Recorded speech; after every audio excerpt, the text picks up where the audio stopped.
سلام بچه‌ها، حالتون چطوره؟ امیدوارم که خوب باشید. من تارا هستم. قراره بهتون آلمانی رو یاد بدم و امیدوارم که گام به گام با هم پیش بریم و نه تنها آلمانی رو یاد بگیریم بلکه لذت هم ببریم.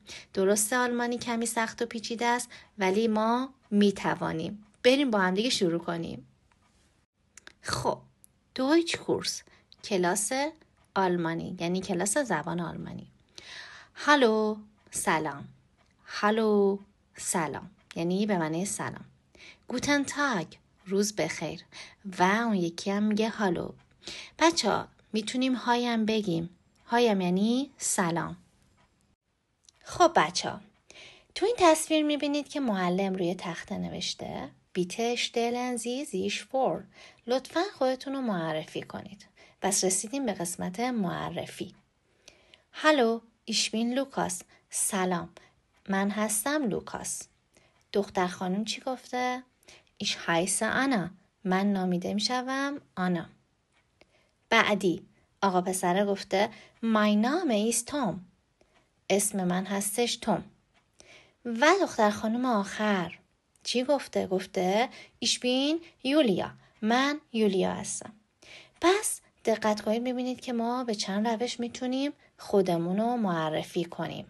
امیدوارم که این تدریس براتون مفید باشه و بریم قسمت بعدی تدریسمون. خب بچه ها میخوایم ضمایر اشاره رو یاد بگیریم. دی پرسونال پرونومن یعنی ضمایر اشاره. ایش من، دو تو، او مذکر، زی او مؤنث، اس او خنثی، ویا ما، ایا شما دو نفر یا چند نفر، زی با اس بزرگ میشه شمای محترمانه، زی با اس کوچک میشه آنها. بچه ها 3 تا زی داریم، تفاوتاشو توی جمله متوجه خواهیم شد، نگران نباشید.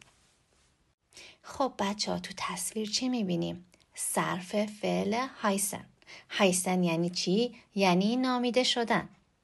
ایش هایسه تارا، من نامیده میشوم تارا. دو هایست، تو نامیده میشوی تینا. ایا هایست، ایا اوی مذکره، ایا هایست علی. زی هایست لینا، اوی مؤنث. اس هایست، اس هم برای مؤنثه هم برای مذکره. درسته؟ میتونیم استفاده کنیم اس خنثی. اس هایست علی یا اس هایست تینا. ویا هایسن، ماها نامیده میشویم، ما نامیده میشویم. ایا هایست، شما 2 نفر یا چند نفر نامیده میشوید، میتونید چند تا اس بذارید دیگه. و زی با اس بزرگ، اس گقوس و بهش میگن فرمل یعنی رسمی. شما وقتی اینو دارین میگین زی هایسن، یعنی شما نامیده میشوید که با فامیلی استفاده میشه. زی هایسن فراو مولا، شما نامیده میشوید خانم مولا. و زی باعث کوچک دوباره که به معنی آنها میده. زی هایسن علی اصغر اکبر. حالا ادامه. و یادتون باشه که ما 3 تا زی داریم و معنیشو تو جمله میفهمیم. و بریم قسمت صرف فعل بعدیمون. خب قسمت آخر و صرف فعل زاین.